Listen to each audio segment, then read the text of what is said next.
Hello everyone आम आज OPSC PGT and SSB PGT ऊपर डिस्कशन करबा एवं ए पीजीटी केबे आसीबार प्रोबेबिलिटी रही काली मध्य मो ग्रुप रे जणैथिली एंड आपण यदि जॉइन करना तो निश्चित भाव डिस्क्रिप्शन रे लिंक अछि तो सेठी जॉइन करि परिबे।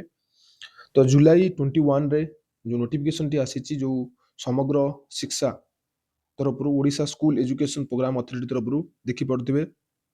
सब्जेक्ट कोन regarding the approval of PAV opening of higher secondary schools arts and science stream 2026-27 under the समग्र शिक्षा and Etah OSEPA letter Ted आसी जानि पड़थिबे इट इनवाइटिंग करा कि 71 हायर सेकेंडरी स्कूल्स को अपग्रेडेड करा जिवो ता माने ओपीएससी पीजीटी जो वैकेंसी अछि न्यूली तार आउरी अधिका बढ़ी के आसी पय जाउछि एटा खुशी खबर टे आपण मन जानि पड़थिबे एंड देन यारो जो रहिछि 21 जुलाई रे आपण माने देखि पड़थिबे स्टेट प्रोजेक्ट डायरेक्टर रो सिग्नेचर मध्ये रहिछि एमिति किछि एसएसबी पीजीटी ऊपर मध्ये आसी आगु जाई कि हमें सेटा को शो करेबा 488 कैटेगरी जो कॉलेज रहिछि ता ऊपर नै कि आपण माने देखि पड़थिबे तळे जो अछि एंड तळे सब लिस्ट मध्ये जे ऑफिस मेमोरेंडम देछि देखि पड़थिबे subject minutes of the meeting of the project approval board held on 27 May हेतिला से जे अप्रूवल करा जाइछि अप्रूवल हबार मध्ये तेला बजेट अनुसार को स्कूल को केते टंका दिया जिवो सेटा मध्ये एथिरे भल भाବରେ मेंशन अछि। तो तबरे एटा हला आपनकर समग्र शिक्षार जो पीडीएफ लिस्ट टी को मतलब हायर सेकेंडरी स्कूल को आपनकर ऐड करा जाइछि ये सबरो लिस्ट एथिरे आपनकर अछि आर्ट्स रो केते अछि केते कोटी टंका दिया जाइछि कॉस्ट ऑफ लाख्स केते लाख टंका दिया जाइछि ये सबरो ओपनिंग करा जाइछि आपण देखि पड़थिबे 71 को टोटल रखा है 71 स्कूल को रखा है हायर सेकेंडरी स्कूल को एंड एबी जो 71 हायर सेकेंडरी स्कूल अछि एथिरे मैक्सिमम रु मैक्सिमम आपण देखिया पाइबे जे आर्ट्स स्ट्रीम जो अछि एथिरे अधिका अछि आर्ट्स स्ट्रीम बिलंग पई बहुत बड़ खुशी रो खबर कारण ए जो आर्ट्स स्ट्रीम रो अछि तो एथिरे जो आर्ट्स सब्जेक्ट जो रही एथिरे अधिका रु अधिका आपणकर वैकेंसी आसीबार चांसेस अछि किंतु किछि पिला पचारछन जे सर आपण स्पेसिफिकली कहंतु जे केबे ओपीएससी पीजीटी आसीओ बोली ओपीएससी पीजीटी केबे आसीओ बोली देखंतु मोर एक्सपेक्टेड मंथ कहूची एटा आपण भाबी जे ऑफिशियली मंथ बोली बिकॉज़ ऑफिशियली बहुत रिक्वेशन आसुची फेरी जाउची डिपार्टमेंट रु एंड ओपीएससी को आसुची पुणी ताकर रिव्यू करिया पय से माने फोन रिटर्न नै जाउचंती सेटा हमें कोनोसी ग्यारंटी देई परिबानी तथापि आपण धरि जालु तो डिसेंबर लास्ट को ओपीएससी पीजीटी आसीबार संभावना रही एंड ओपीएससी पीजीटी रो जदी प्रीवियस क्वेश्चन आपण निश्चित भाबरे एनालिसिस करिया पय चाहउचंती किबा मोस्ट इंपोर्टेंट प्रोबेबल एमसीक्यू करिया पय चाहउचंती निश्चित भाबरे हमर चैनल को सब्सक्राइब करंतु हम टीम वर्तमान काम करूची क्वेश्चन एनालिसिस ऊपर काम करूची परवर्ती समय रे आ 2-3 दिन मध्य रे हमर जो ओपीएससी पीजीटी रो पेपर 1 अछि पेपर 1 जो अछि तारो आपनकर क्लासेस ऑनलाइन रे मिल जिवो and Etah fully free of cost रहिबो आपन को कोनोसी यूट्यूब रे तो पैसा देबा को पड़े नाही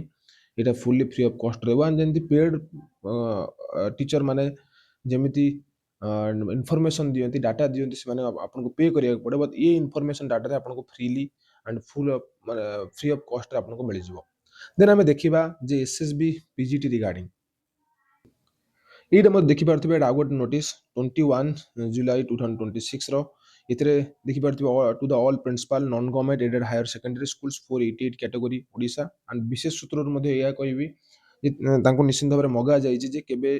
एटा आसीओ बोली and submission of information regarding the teaching staff of higher education department presently working in 488 category non government aided higher secondary schools and desired by the department of higher education एटा को 488 कैटेगरी जो non government aided higher secondary school अछि तांको सब data मगा जाईछि तुरंत जोटा कि सेमान को सबमिशन करिया के पड़िबो एंड इथिरे तो कोन मगा जाईछि name of the teaching staff present place of posting subject whether the teaching staff is holding the charge of principal or not 23 तारिख सुधा को पॉजिटिवली एटा को दवा पई पड़ियो बोली कह जाईछि मोस्ट अर्जेंट बोली कह जाईछि या पूर्व तो एमिति बहुत सारा नोटिस हमें देखिछे देखि पारथिबे जॉइंट डायरेक्टर को एटा नोटिस अछि सिग्नेचर से करिसंती किंतु मु आपन को गोटे कथा कहि रखिबी एसएसबी पीजीटी जो अछि सेटा आसंता नवेम्बर मासरे आसी पारे जदि नवेम्बर न आसुची तले आपण धरि कि चलिबे जे एटा जनवरी रे आसीबो 2027 2027 ଜାନୁଆରୀରେ ଆସିବାର ଚାନ୍ସେସ୍ ରହିଛି। ବିକଜ ନଭେମ୍ବରଟା ଯଦି ନ ଆସିଲା ତାପରେ ଆମର ମାର୍ଚ୍ଚ ମାସରେ ଅଛି କ'ଣ ଆପଣ ଦେଖିଥିବେ ଇଲେକ୍ସନ୍ ହେବାକୁ ଯାଉଛି। ତ ମାର୍ଚ୍ଚ ଜୁନ୍ ମାନେ ମାର୍ଚ୍ଚ ପାଖରୁ ଆପଣଙ୍କର ମଡେଲ କୋଡ୍ର ପ୍ରଡକ୍ଟ ଥିବ, ନୋଟିଫିକେସନ୍ ଆସିପାରିବ ନାହିଁ। ତ ସୋ ଆପଣ ଏଇଟାକୁ ହିଁ ଧରିକି ଚାଲନ୍ତୁ।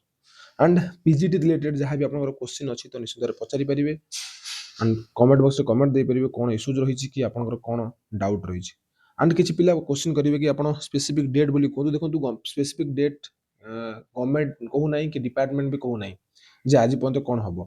କି କେବେ ଏ ନୋଟିଫିକେସନ୍ ଆସିବ, କିନ୍ତୁ ଗୋଟେ ଗୁଡ୍ ସାଇନ୍, ଗୋଟେ ଗୁଡ୍ ହୋପ୍ ଦେଉଛି ଯେ ଦେଖନ୍ତୁ ଏଇ ଯେଉଁ ନୋଟିସ୍ ସବୁ ଆସୁଛି ମଝିରେ ମଝିରେ 71 HSS ଯେଉଁ ଆମର ହାୟର ସେକେଣ୍ଡାରୀ ସ୍କୁଲ ହେଇଯାଉ, ଅପଗ୍ରେଡ୍ ହେଇଯାଉ, ଦେନ୍ ନହେଲେ ଆପଣଙ୍କର ଏଇ ଯେଉଁ ନୋଟିସ୍ଟି ହେଇଯାଉ SSB PGT ପାଇଁ ଯେଉଁ ମଗାଯାଇଛି, ତ ଏଇଟା ବହୁତ ଗୁଡ୍ ସାଇନ୍ ଅଟେ ଗୋଟେ ପିଲା, ଗୋଟେ ଆସ୍ପାରାଣ୍ଟ ପାଇଁ। ସେଇଥିପାଇଁ ଆମକୁ ଗୋଟେ ପ୍ରେଡିକ୍ସନ୍ ଗୋଟେ ରଖାଯାଉଛି ଯେ ଏଇ ମନ୍ଥରେ ଆସିବାର ଚାନ୍ସେସ୍ ରହିଛି। Thank you everyone.